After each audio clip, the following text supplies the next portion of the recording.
Breaking na breaking news po mga kababayan. Nako po, Bendalo, Erwin Tuplok, Win Gatchalian at grupo ng mga tanga at bobo. Talagang nataranta at nanginig dito. Kasi yung Korte Suprema may pasabog na mga kababayan ko. Aray mo!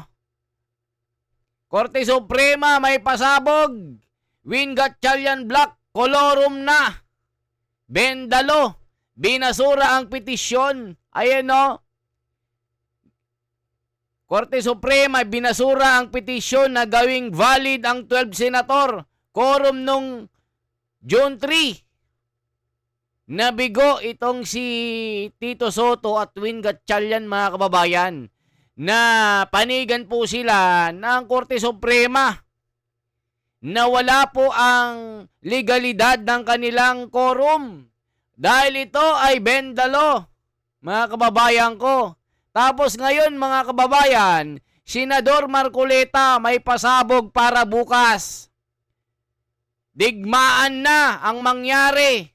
Kung ano man ang mangyaring harapin ni Senador Marcoleta at ng Marines at ni SB Cayetano, itutuloy ang tinatawag na Blue Ribbon Committee. Bali-balita po mga kababayan, talagang magkakaroon ng napakalaking rally. Isang revolusyon. Yung ibang revolusyon mga kababayan, yun yung mga nanggugulo. Pero itong revolusyon na ito ay para sa katwiran at katotohanan. Ngayon mga kababayan, ginagawa nila, itong si Tito Soto at Win Gatchalian, isasarado ang Senado. Dahil talagang haharangin nila ang 14 bagong revelasyon ng Marines na bagong testigo na bitbit ni Marcoleta.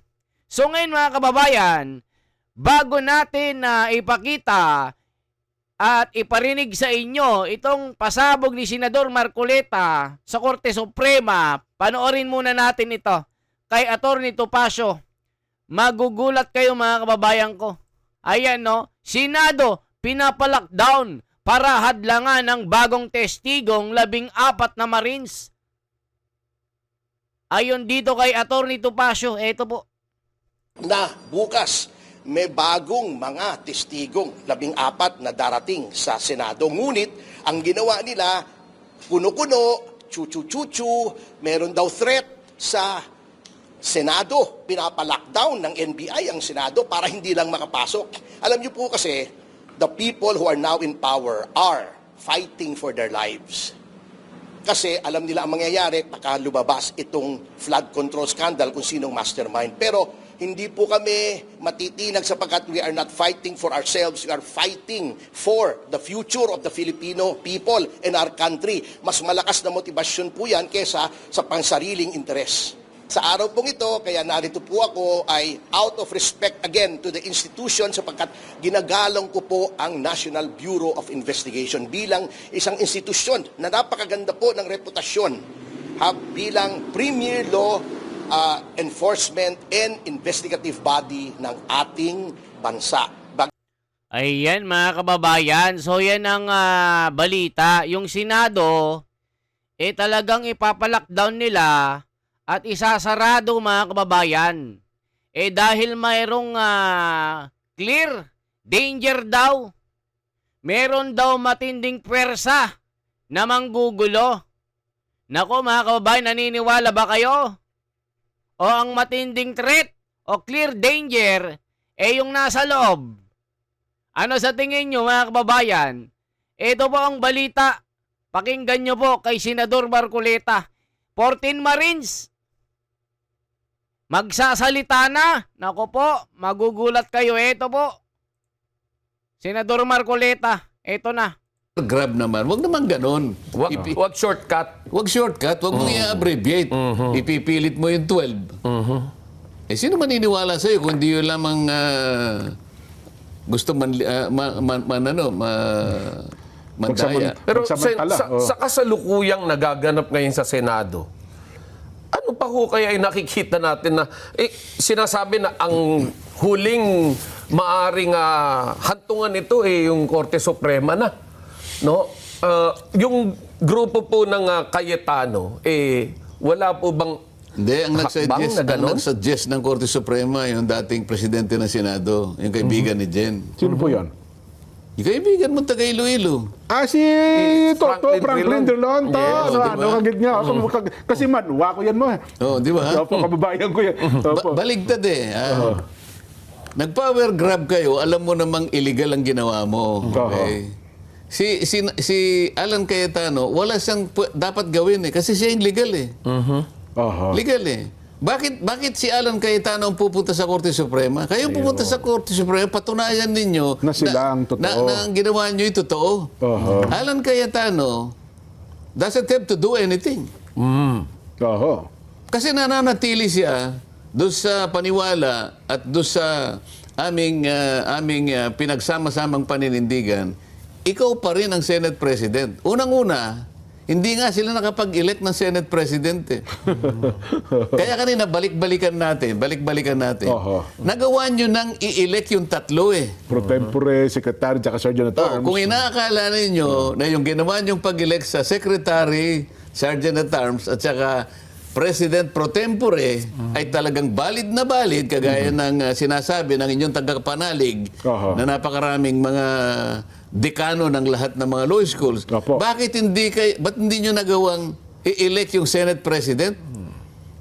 Oo nga. At ngayon, gumawa pa kayo ng isang kamalian na yung President pro tempore, ginawa ninyong acting President. Senate President. Oo. Gaano? ang mga Pilipino, Kuya Benny, maniwala ka sa akin, nakakapag-analyze yan. Oho. Yung logic na lamang po, yung lohika na lang, ang sundan po ninyo, hindi po kayo mamamali dyan. At ngayon, pinipilit po nila na mag-resign. Oho. Isipin mo, dati kang Senate President. Dalawa yata o tatlong naging Senate President. Tatlo, oo. Mag-resign ka na lang, sabi. Oho. Kapag pinagre-resign mo ang isang tao, Kuya Benny, siya pa rin, di ba? Ay, siyempre ho. Ibig sabihin, meron siyang pwesto Meron siyang pwesto. na pagre-resignan. Hindi mo siya pwedeng pag-resign. Kung hindi siya... Kung wala na siya, Kung kung hindi na hindi siya- mo na siya kinikilala. Oo, yan ang lohika po. Yan po yung madali pong isipin yan, mga kababayan. Huwag na po kayong palilin lang doon sa mga nagsasabing sila na po ang pinakamagaling na abogado sa kanila na po yun. Bigay na po ninyo sa kanila yun. Oho. Pero nung pero kayo naman, kahapon nata, linggo o sabado, naglabas din po ng kanyang official statement si Senadora Loren Ligarda na nagsasabing yung pagiging Senate President pro tempore ay hindi rin pwedeng mapalitan kasi kulang. Tama siya. Kulang pa rin po sa numero eh. Tama siya. At saka yung Blue Ribbon, hindi nila nakuha yun. Oho. Kasi nung gumawa nga sila ng aksyon na ganon, Opo. 12 lang sila. Kung 13 sila, sabi ko nga sa'yo, May quorum. may quorum. Oho. Yung pagpapalit ng chairman, Kuya Benny, malaya at legal nilang nagawa. Magagawa po nila. Oo. Yun ang dahilan kung bakit naman, yung 3 araw na natitira na yun, ginamit namin yung legislative strategy Oho. na ibinibigay naman ng saligang batas. Kasi Pinapahintulutan pa rin sa laging kung batas yun. pumunta kami ng June 1, Opo. tapos na si Alan Cayetano. Oho. Lalagpas kayo ng 13 pag nagkataon. Oo. O, di ba? May quorum. O halimbawa, hindi kami pumunta ng June 1. Oho. Pumunta kami June 2. Oho. Patay din. Oo. Di ba? O Oo. June 3, ganun din ang mangyayari. Kasi 10 lang kayo, labing isa lang. Malaya at Oo. legal nilang mailulugso si Alan Peter Ayun. Cayetano.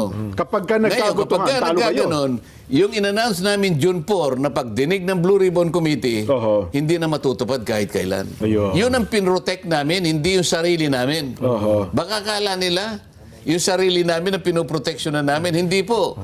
Ang pinoproteksyonan namin, yung June 4 po na in-announce namin, na yun po ang pagdinig ng Blue Ribbon Committee sapagkat yun po ang magiging daan para sa ganon, yung hinahanap po ninyong katotohanan Ay lumabas. ay lumabas. Opo. Hindi po kami.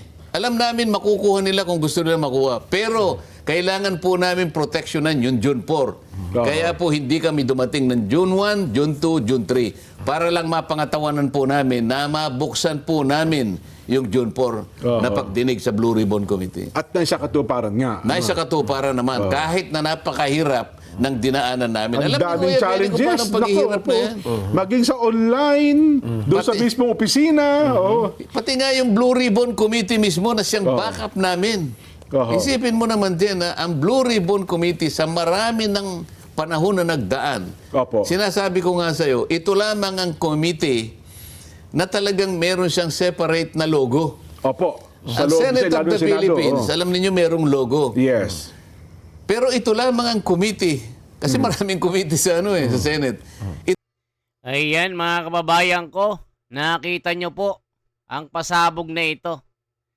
Talaga naman gusto talaga nilang hindi matuloy ang lehitimong pag-iimbestiga ng Blue Ribbon Committee ni SP Cayetano at Marcoleta. So yung 14 na karagdagang tetestigo laban po dito sa mga kawatan ng pagnanakaw ng trilyones na nabanggit ng mga sundalo sa mga listahan gaya nila Tito Soto, Erwin Tuplok at iba pang mga politiko na kasabwat sa pagnanakaw na ito. Kaya mga kababayan, anong masasabi nyo dito? Magkomento kayo. This is The Wonders Philippines. Mabuhay po. Isang like, isang share po at isang subscribe. Salamat po.